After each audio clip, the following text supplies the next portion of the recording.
पहले हम आपको काल बताते हैं, काल कौन है, और भय बताएंगे किसका होगा।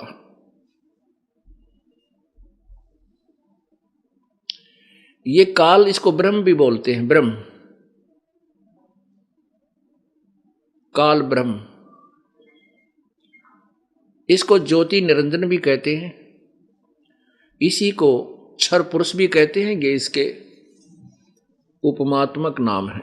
ये ब्रह्म ज्योति निरंजन अर्थात ये क्षर पुरुष काल ब्रह्म ब्रह्मा विष्णु महेश जी के पूज्य पिताजी हैं,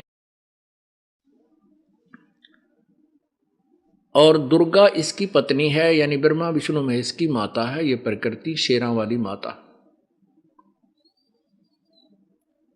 इस काल को, ज्योति निरंजन को एक श्राप लगा हुआ है, एक साप लगा है 1,00,000 मानव शरीरधारी प्राणियों का के सूक्ष्म शरीर का नित आहार करने का।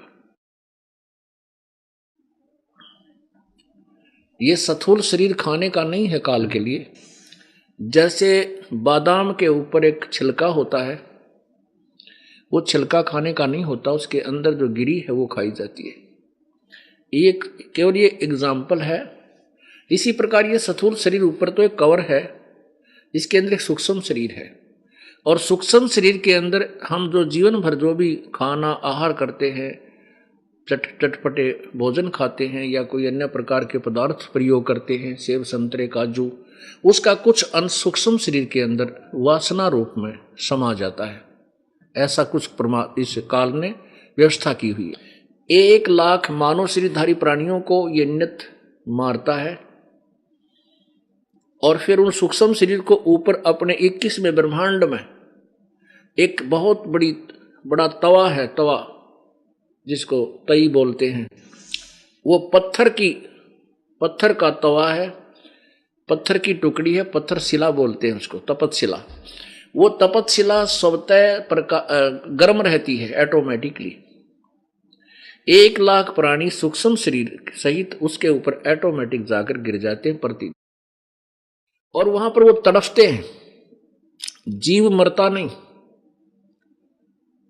सूक्ष्म शरीर उनका नष्ट नहीं होता, लेकिन पीड़ा बहुत होती है, क्योंकि वो उसको तवे के ऊपर तपाकर तपत शिला पर इतना हीट देता है, इतना गर्म करता है कि ये प्राणी अपने वो गंध को छोड़ देता है जो उसके अंदर वासना होती है, और कुछ देर के लिए अचेत हो जाता है चिल्ला कर।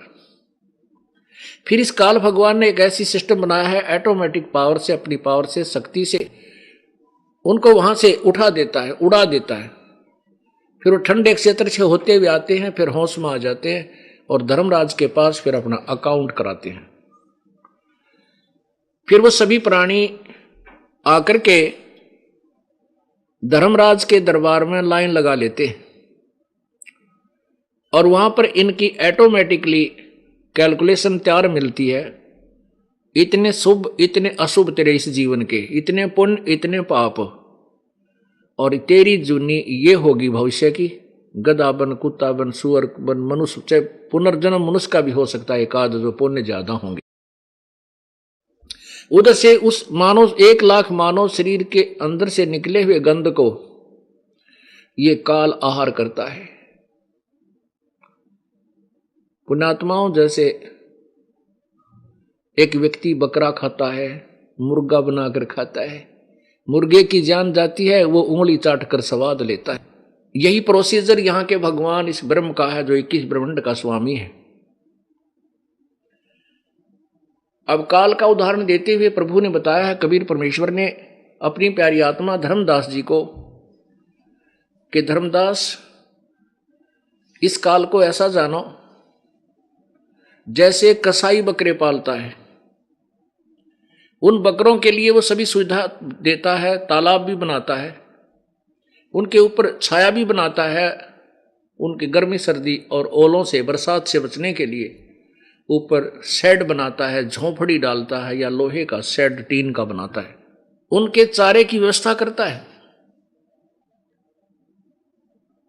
ऐसी व्यवस्था को देख करके वो अनजान प्राणी, वो भोली आत्मा बकरे और बकरी ये जान लेते हैं, ये समझ बैठते हैं कि ये हमारा स्वामी बड़ा दयालु है, हमारी कितनी केयर टेक करता है, हमारी कितनी संभाल करता है, हमारे लिए खाने का चारा डालता है, बहुत सुंदर छाया हमें रखता है, तालाब बना रखा है। और जब वो कसाई उन बकरों के अंदर आता है, वो भोले बकरे उसको अपना स्वामी मानकर, दयालु मानकर उससे प्यार करते हैं, उसको जिह्वा से चाटने की चेष्टा करते हैं, ऐसे जीभ से, और ऐसे लंबे पैर फैलाकर उसको प्यार देने की चेष्टा करते हैं। वो कसाई उन बकरों की बाजू पकड़कर ऐसे देखता है और वो उसके हाथ से प्यार करते हैं, हाथ को चाटते हैं। वो तो प्यार करते हैं कि हमारा दयालु मालिक है, हमारे लिए हमारी कितनी संभाल करता है। और वो ये देख रहा है ये कै किलो का हो गया, ये कितने का बिकेगा, कितना मांस तैयार हो गया इसमें। और जब उसके पास आ जाता है किसी पार्टी की बुकिंग, 10 बकरे चाहिए, वो ना देखता किसका बेटा मरेगा किसकी बेटी मरेगी, लाठी लेकर और ऐसे नारे निकाल लेता मोटे मोटे, किसी का बेटा हो चाहे बेटी आओ, चाहे किसी की माँ आओ, वो उसको ले जा करके और कड़च करके अपना उल्लू सीधा करता है। ऐसी स्थिति यहाँ के भगवान इस ज्योति निरंजन अर्थात जिसे ब्रह्म बोलते हैं, क्षर पुरुष, इस ब्रह्मा विष्णु महेश के पिताजी की है। यही महाविष्णु, महाब्रह्मा, महाशिव का रोल भी करता है। इसी ने इन 3 पुत्रों की उत्पत्ति की हुई है दुर्गा के सहयोग से। और इन तीनों पुत्रों को एक एक विभाग दे रखा है एक ब्रह्मांड में। रजोगुण विभाग ब्रह्मा जी को, सतोगुण विभाग विष्णु जी को, तमोगुण विभाग शिव जी को। रजोगुण से प्रभावित होकर के सभी प्राणी संतान उत्पत्ति करते हैं और सांसारिक सुविधाएं की प्राप्ति के लिए प्रयत्न करते हैं। सतोगुण से प्रभावित होकर के एक दूसरे में ममता बन जाती है, संपत्ति में मोह, माता पिता में मोह, बेटा बेटी में ममता, पति पत्नी का लगाव, ये सारा सतोगुण के आधार पे के दबाव से है।